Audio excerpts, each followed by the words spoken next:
Assalamualaikum rekan-rekan Billionaires Club, apa kabar? Dalam kondisi corona seperti sekarang, ternyata banyak orang yang tidak happy. Bahkan dalam rumah tangganya banyak yang terpaksa kandas. Saya jadi teringat pada waktu saya dulu datang ke pengadilan agama, ketemu sama Pak Hakim. Saudara, apa yang membuat kamu harus berpisah? Jelaskan apa alasannya. Pak Hakim, karena kami berbeda keyakinan. Ngomong sing kena, ojo ngomong. Lalu bertanya Pak Hakimnya, loh bukannya Anda ini agamanya sama? Coba jelaskan perbedaan keyakinan maksudnya bagaimana? Saya meyakini bahwa kalau orang tidak punya uang itu harus sabar. Sabar. Kalau misalkan nggak punya penghasilan, yang ikhlas. Nek mateni lurah hukumnya pirang sasi. Ini yang nggak bisa diterima keyakinan saya ini oleh pasangan saya dulunya. Nah, omongmu kayak wong tandes. Teman-teman, kejadian seperti ini seringkali kita alami, bahwa keyakinan itu tidak cukup hanya dari lesan. Keyakinan ini membutuhkan bukti. Dan itulah sebabnya banyak sekali orang-orang di zaman sekarang rasa-rasanya berat kalau harus memiliki asuransi karena identik dengan biaya. Tapi mari kita lihat lebih jauh lagi. Apakah betul asuransi itu adalah sesuatu yang sebenarnya akan merugikan buat kita semua? Ada 6 jenis industri keuangan yang dilindungi oleh negara Indonesia ini. Yang pertama adalah pegadaian, yang kedua adalah perbankan, yang ketiga adalah dana pensiun, yang keempat adalah asuransi, yang kelima adalah pembiayaan, dan yang keenam adalah pasar modal. Dan uniknya hanya asuransi yang nomor 4 lah yang membuka satu keran kerjasama untuk menjadi partner bisnis.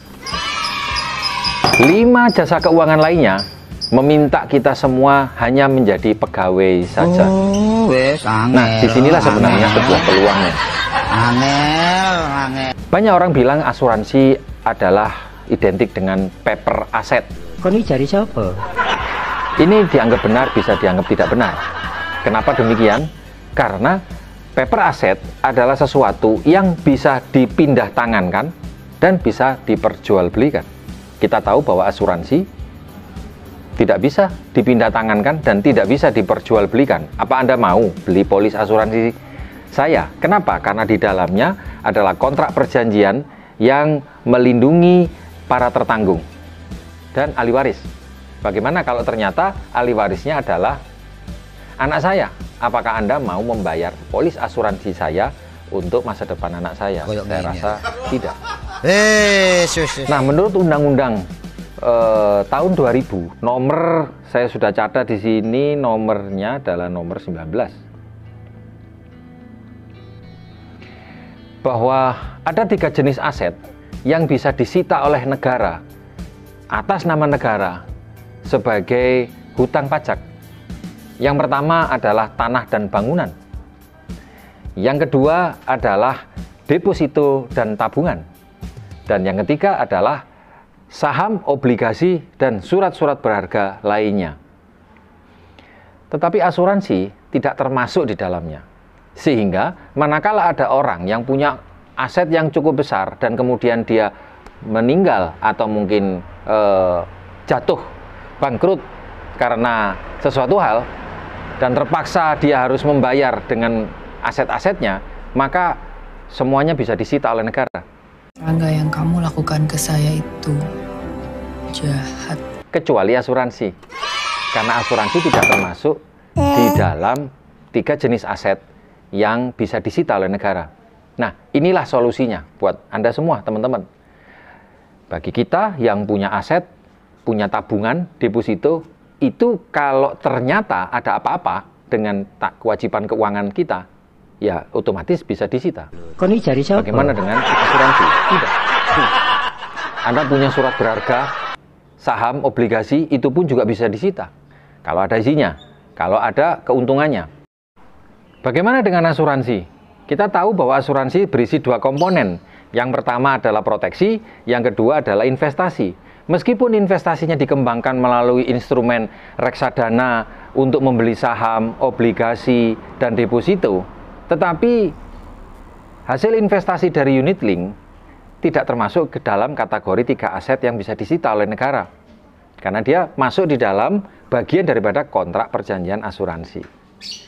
Jadi, mari kita lindungi aset kita dengan strategi yang lebih jitu, yaitu dengan menggunakan asuransi. Lalu dengan kondisi corona seperti saat sekarang, banyak sekali orang-orang yang mengatakan industri asuransi mengalami penurunan. Ojo kon reken, sabar ae, sabar ojo kon reken. Sing penting rezeki. Apa yang bisa kita katakan bagus. Karena orang bergabung menjadi agen itu bukan karena perusahaannya, bukan karena produknya, tetapi karena Andanya. Bagaimana orang lain memahami Anda sebagai seorang leaders yang memiliki reputasi, orang yang memiliki kemampuan untuk menjelaskan dan memiliki komitmen. Ketika Anda bertahan di situasi yang penuh dengan kabut ini, maka Anda seperti cerita hikayat atau cerita Mahabharata. Arjuna bisa memanah musuh ketika kabut sedang datang. Anda sedang belajar memanah musuh ketika kabut sedang datang. Ketika Anda sudah terlatih, insting Anda sudah begitu tajam, maka suatu saat nanti ketika kabut itu sirna, Anda akan menjadi orang yang luar biasa.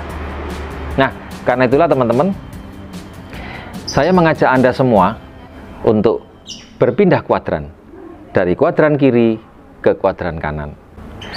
Kebanyakan agen asuransi yang bergabung di bisnis seperti ini masih menggunakan kacamata pedagang polis atau pedagang asuransi. Meskipun corona lagi menggejala di mana-mana, Anda bisa masuk market dengan cara online. Mengapa demikian? Karena kita didukung oleh perusahaan alliance yang memiliki reputasi yang baik, bahkan A+. Reputasi yang bagus ini itu bisa menjadi modal yang kuat bagi Anda asal Anda tahu cara menggunakan teknologi. Jadi, cara untuk bisa masuk ke market secara online khusus untuk industri asuransi syaratnya adalah ada 2. Iya, ada adzan ya.